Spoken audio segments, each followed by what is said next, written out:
बिस्मिल्लाहिर्रहमानिर्रहीम। अस्सलाम वालेकुम। CS605 सॉफ्टवेयर इंजीनियरिंग 2 काफ़ी लेट कर दिया, बहुत मुश्किल असाइनमेंट थी, अभी भी मैं इसके बारे में श्योर नहीं हूँ, तो प्लीज़ आप लोग एक दफ़ा फिर वेरीफाई कर लीजिएगा। अपने नंबर ही लिखने हैं, लेकिन इस दफ़ा नंबर दो दफ़ा लिखने हैं, क्योंकि इन्होंने जो हमें ऑप्शन दिए हैं वो 8 है और जो बॉक्सेज हैं वो 10 है, तो थोड़ा ध्यान से, एक गलती दूसरे की गलती कुछ इस तरह का हो सकता है। Okay, I am starting with applying its principal process and practices will increase the overall cost of the project is far from the reality and it's actually considered as a myth.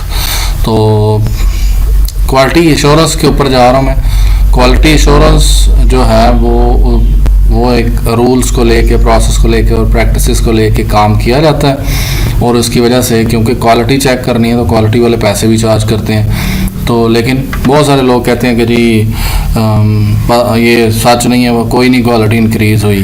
तो कुछ लोग कहते हैं कि ये हकीकत नहीं है, क्वालिटी एश्योरेंस का कोई फ़ायदा नहीं है, और एक्चुअली ये एक अफसाना ही है।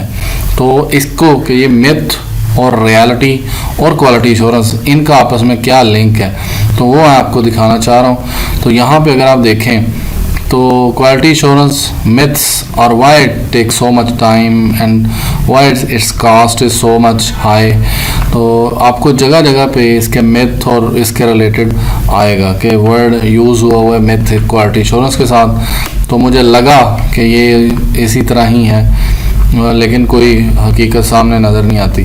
प्लीज़ आप सब लोगों से रिक्वेस्ट है कि मेरे बेटे का चैनल अहमद बिलाल भुट्टा का चैनल सब्सक्राइब कर दें और हाजी फ़रूक भुट्टा का भी चैनल सब्सक्राइब कर दें, और मेरा चैनल भी सब्सक्राइब कर दें, वीडियो को लाइक कर दें, और चलते हैं दूसरे पॉइंट के ऊपर।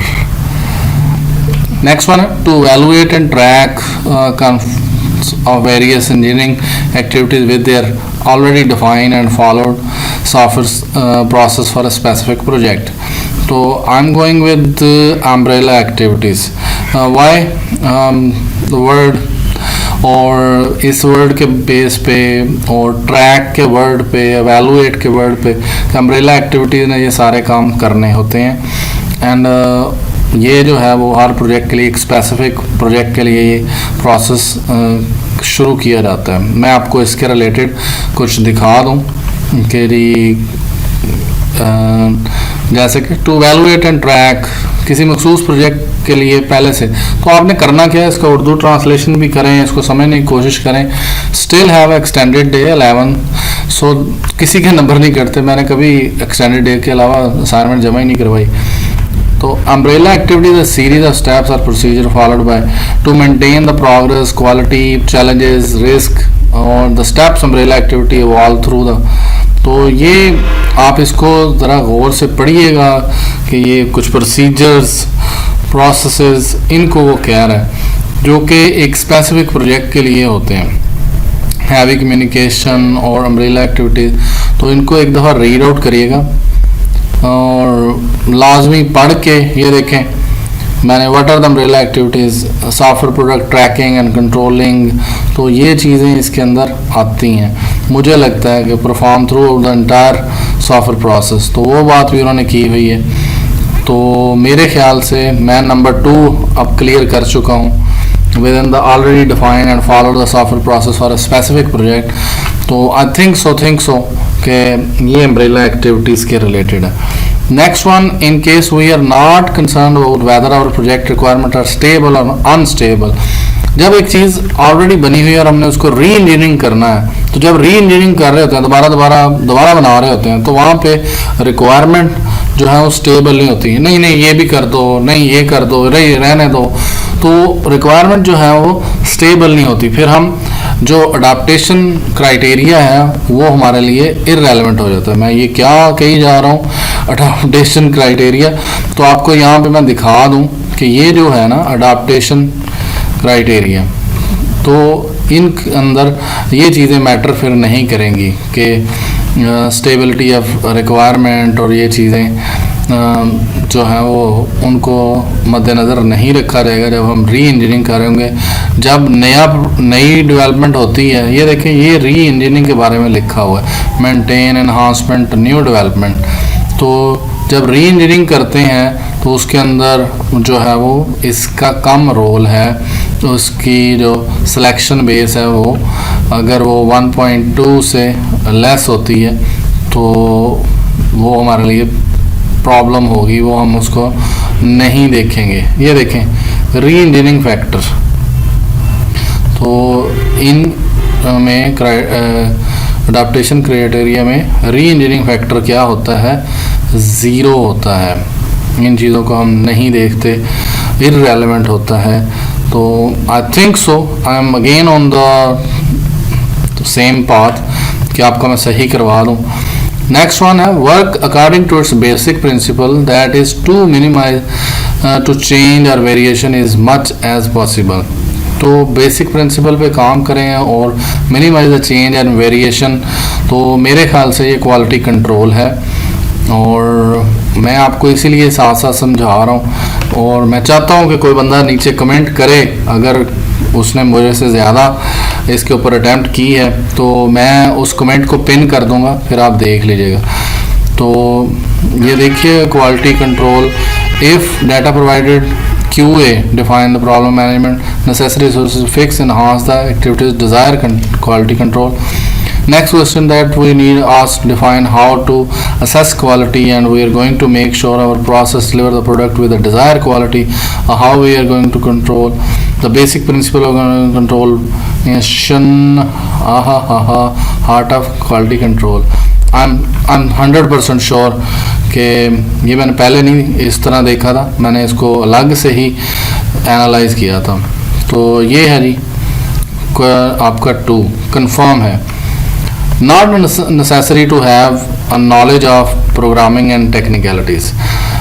तो टेक्निकलिटीज़ का ताल्लुक किससे नहीं हो सकता, concept development project. Concept development project में हमें इस चीज़ से नो टेक्निकलिटीज़ नो प्रोग्रामिंग, हमने सिर्फ कॉन्सेप्ट डेवलप करना है कि जी हमने ये क्या बनाना है, प्लानिंग करनी है। तो I think so not necessary to have the knowledge of programming, ये कंसेप्ट डेवलपमेंट में ही आएगा। तो इसके रिलेटेड अगर मैं आपको बता दूं कि जी वो कहाँ पे बात हो रही है इसकी, मैं एक सेकंड आपको, क्या नाम था,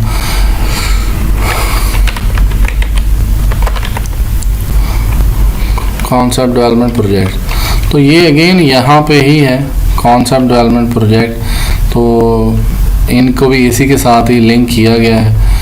तो कॉन्सेप्ट डेवलपमेंट प्रोजेक्ट जो है उसके रिलेटेड यहाँ पे बात होती है कि ये all only minimum task set required, it required reduce. तो ज़्यादा बात इसके बारे में नहीं हुई और कॉन्सेप्ट सिर्फ डेवलप करना है, तो उसके लिए मेरा ख्याल से we didn't need any programming skills and ये वो, तो मुझे यही लगता है।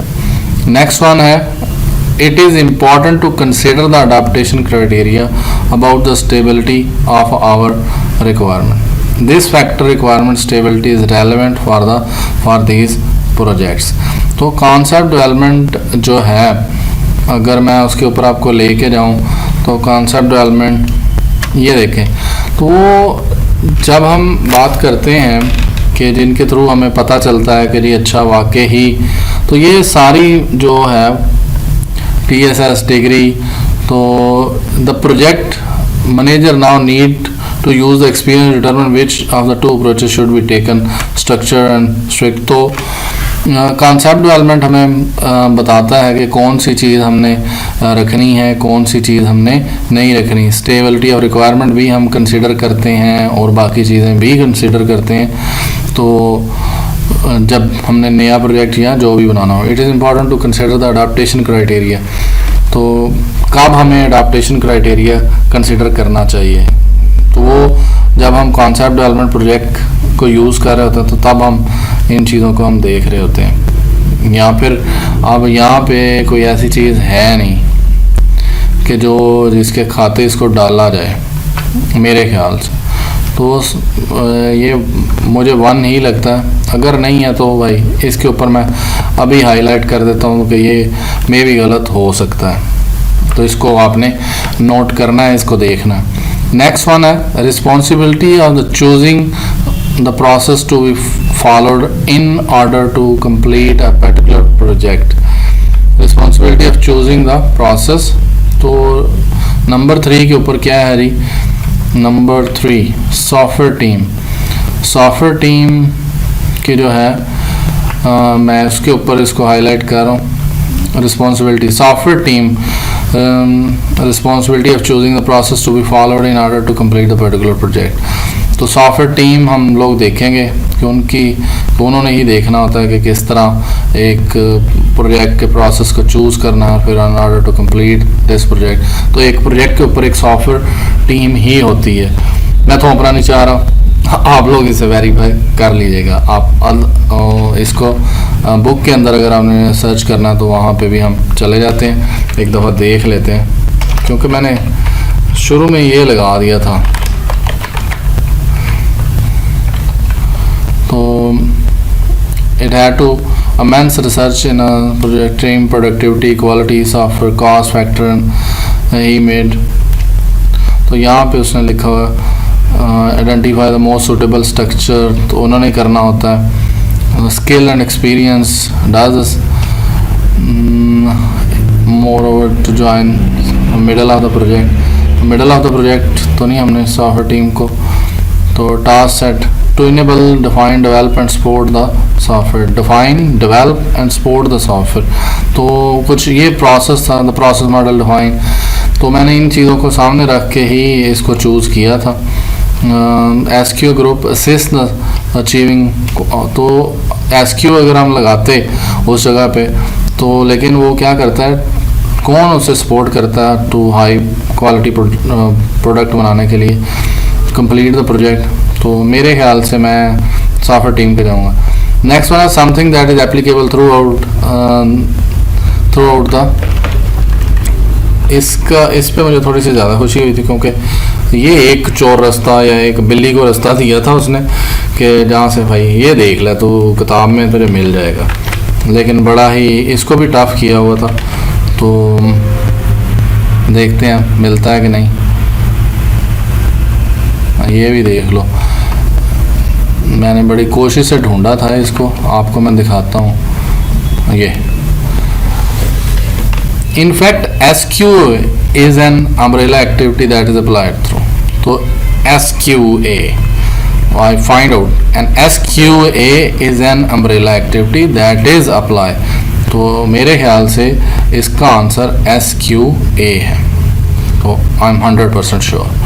Next one helps to understand what is happening and improve the quality of historic data। अब आपको इसका उर्दू तर्जुमा करके दिखाया जाए, helps to understand what is happening।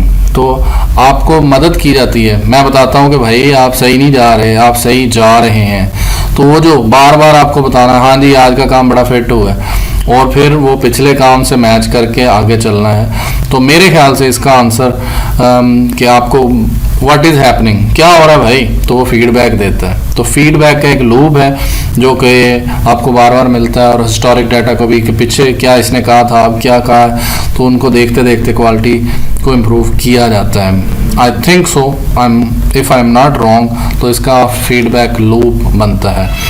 ये नंबर 4 के ऊपर। Next one number 6, again QA के पास मैं जा रहा हूँ। तो involve the prototype, size of the project, base like adaptation factor is not important to be considered. तो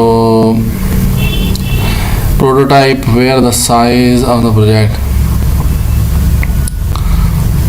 where the size of project, business area, communication like adaptation factor are not important to be considered.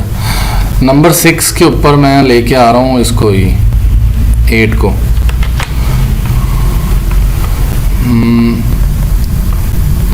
ये इसी में ही है कि वो इसमें भी कह रहा है not important to be consider, तो इसमें भी 8 ही आएगा। पहले मैंने 6 लगाया था SQ के एक्टिविटी के लिहाज से कि उसके अंदर वो है, नहीं वो नहीं है, ये 8 ही है। Involve the prototype, where size of the project, business area, communication like adaptation factor are not important to be consider. तो जहाँ पे अडाप्टेशन फैक्टर हम कंसिडर नहीं करेंगे तो वो वही चीज़ बनेगी। आई थिंक सो, री इंजीनियरिंग जो प्रोजेक्ट्स हैं उनके रिलेटेड, और adaptation factor is irrelevant in this case, तो यहाँ पे भी उसने यही बोला। तो मेरे ख्याल से मैं दोनों में ही जब जब इनकी ज़रूरत पड़ेगी, not important to be consider adaptation factor, तो दोनों में मैं 8 लगाऊंगा और एक मैंने 1 लगाया। तो मेरे ख्याल से मुझे ये पॉइंट सही लगे हैं। आप लोग इसके ऊपर अपने कमेंट्स छोड़ सकते हैं, गलती हो सकती है मुझसे, तो मैं जानबूझ के नहीं करता, लेकिन जितनी रिसर्च होती है जो मुझे मेरी समझ कहती है मैं वही बताता हूँ। तो आप काइंडली खुद भी देख लीजिएगा और फिर इनको टिक किया 11 आप बेशक सबमिट कर दें, कुछ नहीं होता, लेकिन रिसर्च करके करिएगा। थैंक यू री, थैंक्स फॉर वॉचिंग।